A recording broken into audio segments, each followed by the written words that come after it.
जीवन और मरण के बीच के रहस्यमय गुत्थी को सुलझाने की सदियों से वैज्ञानिकों द्वारा प्रयास किया जा रहा। आखिर सनातन धर्म में जीवन और मरण के बीच के रहस्यमय गुत्थी के बारे में क्या वर्णन मिलता है। दोस्तों, आज के हम अपने इस वीडियो पे उन्हीं गुत्थी के बारे में चर्चा करने वाले हैं। मौत के दरवाजे से लौटकर वापस आए अनेकों व्यक्तियों के ऊपर वैज्ञानिकों ने अध्ययन किया।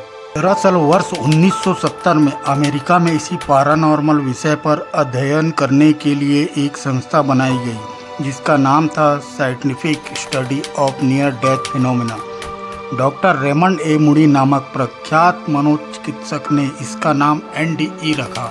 इस रिसर्च में हर साल करीब 100 लोगों पर रिसर्च किया गया। सैकड़ों रिसर्च के बाद कुछ हैरान कर देने वाली बात सामने आई। जिन लोगों के ऊपर यह रिसर्च किया गया, सब में कुछ न कुछ समानताएं पाई गई। उनका कहना था कि मौत के निकट पहुंचते समय उन्होंने सबसे पहले अपने शरीर को छोड़ने के बाद उसे देखा और कुछ मरे लोगों की आत्माओं से भी मिले। एक ऐसी दुनिया जहां चारों तरफ अंधेरा, वहां से गुजरते हुए प्रकाश से भरी दुनिया में जाने जैसी बात कही। इस दौरान उन्हें शांति और आनंद का भी अनुभव हुआ। इस रिसर्च में लगभग 250 वैज्ञानिक और मनोवैज्ञानिकों का एक संगठन बना। इस पूरे थ्योरी को वर्ष 1975 में डॉक्टर रेमंड मूडी ने एक पुस्तक में लिखा, जिसका नाम लाइफ आफ्टर डेथ रखा। डॉक्टर एलिजाबेथ कबलर-रोज ने भी इसी तरह के कुछ रिसर्च किए। वही दूसरी तरफ यूनिवर्सिटी ऑफ अटलांटा के कार्डियोलॉजी के एसोसिएट प्रोफेसर डॉक्टर माइकल सोबेम डॉक्टर रेमंड मूडी की पुस्तक की थ्योरी पर उन्हें विश्वास नहीं करने की बात कही। उनकी असिस्टेंट रही क्रूजिगर के साथ मिलकर उन्होंने लगभग 120 नियर डेथ एक्सपीरियंस के उदाहरणों पर अध्ययन किया, जिसमें से लगभग 40% लोगों ने पहले जैसा अनुभव की बात कही। कुछ समय बाद इन सब से प्रभावित होकर डॉक्टर फेट्सुनर ने ऐसे ही लगभग 2300 व्यक्तियों के साथ प्रयोग किया। उनमें से लगभग 60% लोगों के अनुभव लगभग एक समान थे।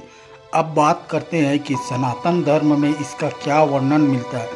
दरअसल डॉक्टर कार्लिस ओसिस और इरलैंडर हल्सन ने भारत और अमेरिका के उदाहरणों का तुलनात्मक अध्ययन किया और पाया कि भिन्न देशों की धार्मिक मान्यताएं भिन्न होने के बावजूद भी दोनों स्थानों के प्रमाणों में बहुत कुछ एक जैसा है।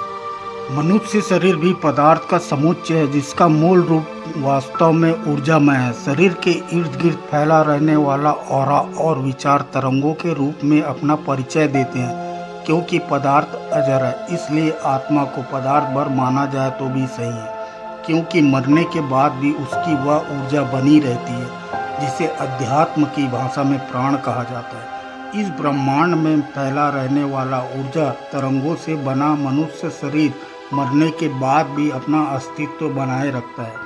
आज के आधुनिक विज्ञान को भी कुछ समय बाद उन्हीं निष्कर्षों पर पहुंचना पड़ेगा, जिस पर सनातन धर्म सदियों पहले पहुंच चुका है। तो दोस्तों, आप सभी को यह जानकारी कैसे लगी, नीचे कमेंट सेक्शन पर ज़रूर बताइएगा। मिलते हैं अपने अगले वीडियो पे एक ऐसी अनोखी जानकारी के साथ। तब तक के लिए जय हिंद, जय भारत।